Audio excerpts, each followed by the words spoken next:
Assalamualaikum warahmatullahi wabarakatuh.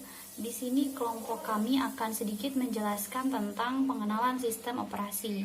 Anggota kelompok yang pertama ada saya sendiri, Rika Gisa Siti Nurajija, yang kedua ada Rian Firmansyah, dan yang ketiga ada Siti Waida. Langsung saja ke definisi pengenalan sistem informasi secara umum. Sistem informasi adalah yang pertama sebagai sebuah program yang mengatur hardware dengan menyediakan landasan untuk aplikasi yang berada di atasnya.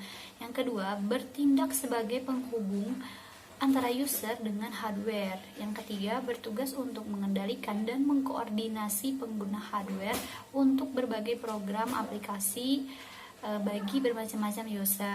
Pengertian sistem informasi ditinjau dari 3 sudut pandang yang berbeda. Yang pertama ada sudut pandang dari pengguna. Sistem operasi adalah alat untuk mempermudah penggunaan komputer.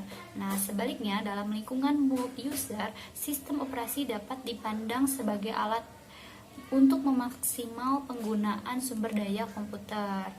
Nah, untuk sudut pandang yang kedua adalah sudut pandang sistem. Sistem operasi adalah sebagai alat yang menempatkan sumber daya secara efisien. Dan sistem operasi merupakan manajer bagi sumber daya yang menanggapi atau menangani konflik permintaan sumber daya secara efisien. Yang ketiga, sudut pandang tujuan. Sistem operasi adalah alat yang membentuk atau membuat komputer lebih nyaman digunakan untuk menjalankan aplikasi dan menyelesaikan masalah user. Nah, untuk abstraksi komponen sistem komputer sendiri, yang pertama ada sistem operasi, hardware, editor, aplikasi lainnya. Ada user pertama, user kedua, dan seterusnya. Dari bagian komponen sistem komputer, posisi sistem operasi merupakan salah satu komponen utama dari sebuah sistem komputer. Komponen komputer lainnya adalah hardware, software, dan user. Nah, untuk hardware sendiri, penyedia sumber daya untuk komputasi yang dapat dilihat secara fisik dan dapat disentuh. Untuk software, sarana yang memberitahukan hardware apa yang akan dilakukannya terhadap hardware tersebut dibagi dua, yaitu sistem operasi dan program aplikasi. Program aplikasi merupakan software yang menentukan bagaimana sumber daya digunakan untuk menyelesaikan masalah para user. Nah, untuk user sendiri, manusia yang menjalankan program aplikasi atau komputer lain. Ada juga layanan sistem informasi. Nah, yang pertama, pembuatan program. Sistem operasi menyediakan berbagai fasilitas yang membantu programmer dalam membuat program seperti editor. Walaupun bukan bagian dari sistem operasi, tapi layanan ini diakses melalui sistem operasi. Yang kedua ada eksekusi program. Sistem harus bisa meload program ke memori dan menjalankan program tersebut. Program harus bisa menghentikan pengeksekusian baik secara normal maupun dalam keadaan error. Bahasan selanjutnya akan dijelaskan oleh Rian Firmansyah. Keadaan error. 3. Operasi I/O. Program sedang dijalankan kadangkala membutuhkan I/O. Untuk efisiensi dan keamanan, pengguna biasanya tidak bisa mengatur piranti I/O secara langsung. Untuk itulah, sistem operasi harus menyediakan mekanisme dalam melakukan operasi I/O. 4. Manipulasi sistem berkas. Program harus membaca dan menulis berkas, kadangkala juga harus membuat dan menghapus berkas. 5. Komunikasi. Kadangkala sebuah proses memerlukan informasi dari proses yang lain. Ada 2 cara umum komunikasi yang dilakukan, yaitu 1. Antara proses dalam satu komputer, atau 2. Antara proses yang berada di dalam komputer yang berbeda, tetapi dihubungkan oleh jaringan komputer. Komunikasi dapat dilakukan dengan men-share memori atau message passing, yakni sejumlah informasi dipindahkan antara proses oleh sistem operasi. 6. Deteksi error. Sistem operasi harus selalu waspada terhadap kemungkinan error. Error dapat terjadi di CPU dan memori perangkat keras, I/O, dan di dalam program yang dijalankan user. Misalnya, dengan menghentikan jalannya program, mencoba kembali melakukan operasi yang dijalankan atau melaporkan kesalahan yang terjadi, agar pengguna dapat mengambil langkah selanjutnya. Kemudian, terdapat proses booting. Adalah kegiatan pelaksanaan awal atau startup komputer untuk mengambil sistem operasi dari disk yang mendasari aktifnya komputer.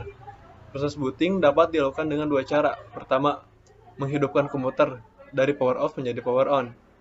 Kemudian yang kedua, menekan 3 tombol bersamaan. Tombol CTRL, Alt, Del pada saat komputer sudah hidup. Selanjutnya yaitu jenis-jenis sistem operasi terbagi menjadi 5. Yang pertama yaitu ada DOS atau Disk Operation System. Yang kedua ada Windows. Yang ketiga ada Macintosh. Yang keempat ada OS2 atau Operating System 2. Yang kelima yaitu ada Unix. Selanjutnya yaitu DOS. Disk Operation System. DOS merupakan sistem operasi yang pertama kali digunakan hingga saat ini. DOS dibagi menjadi 3 bagian, yaitu DR-DOS dibuat oleh perusahaan Digital Research pada tahun 1988 dari hasil transformasi CVM Control Program Monitor. Digital Research didirikan oleh Gori Kidal pada tahun 1942 sampai 1994. Sistem operasi ini digunakan sampai pada komputer Pentium.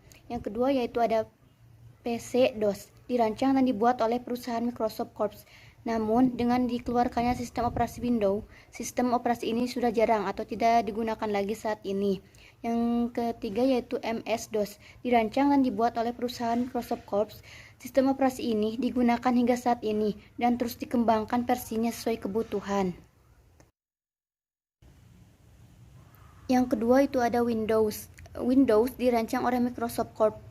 Pada awalnya dibuatnya Windows bukan merupakan sistem operasi karena Windows versi 3X untuk menjalankannya masih bergantung pada sistem operasi DOS. Tujuan awalnya hanya untuk mengatasi masalah yang dihadapi pengguna komputer dalam melakukan yang pertama multitasking, penggunaan program komputer secara bersamaan, dan yang kedua yaitu multi-user atau pengaturan pemakai komputer oleh banyak pemakai. Dan yang ketiga itu ada Macintosh. Macintosh pertama dikeluarkan oleh perusahaan Apple Corp.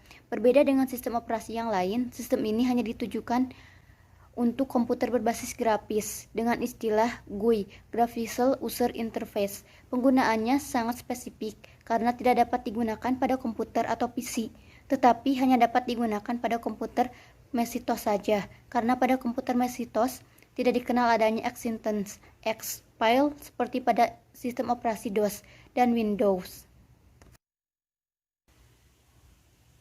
Yang keempat itu ada OS2 atau Operating System 2. OS2 dibuat pertama kali dengan tujuan untuk menggantikan sistem operasi DOS.